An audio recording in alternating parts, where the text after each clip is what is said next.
But Mhm. what do they teach you, those kind of failures in like special ops in the military? How do they get you to look at rejection, mistakes, these sorts of things? And how do they shape you to be a better person, do you think? It's not the end all be all. When you fail something in the military, if you fail honorably, in other words, you don't like quit. Um, a lot of times you're invited back. And you kidding me? You're giving me a second chance, which Yeah. is a great feeling, to be given a second chance. So in life, when you're given a second chance and you don't take it, I, I'm like, what is wrong with you? Well, why wouldn't you take a second chance when you have the opportunity to succeed at something that you failed at? Why? Why wouldn't you do that?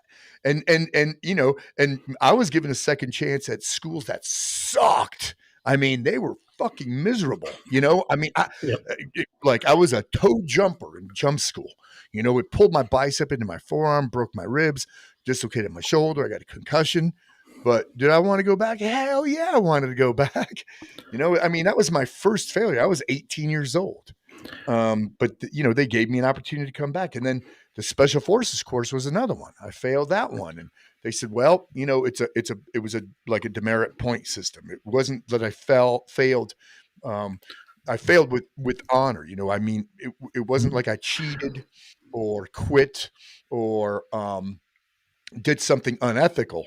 So usually in a military school, unless you're breaking some kind of moral or ethical type, unless there's that kind of violation, you're usually going to be asked to come back. And I'm like, Hmm. hell yeah, thank you.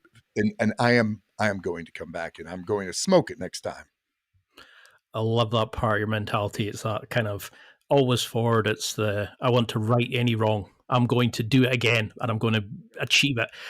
Do you think that's been a big part of your success even now, that you're always looking, you're not resting on laurels, you're thinking, how can I improve my combat chassis? How can I improve my relationship? How can I train my guys better? How can I get my business better? Do you think that sense of success is in you?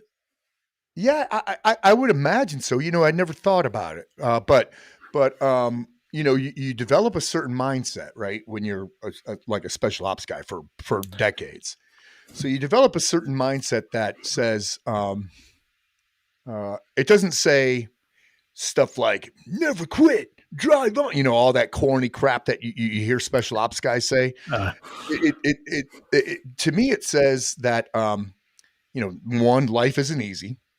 But life will reward you if you put in the work. If there's sweat equity there, freedom through discipline. If you're disciplined and you work your ass off, eventually you're going to be rewarded for it.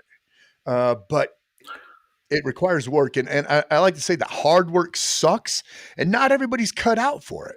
And that goes with not just your job, whether you're working in a cubicle or you're building houses or you're a ditch digger or a school teacher, um, but it's also in your relationship, and self improvement, all that shit. Work hard work sucks and not everybody's cut out for it.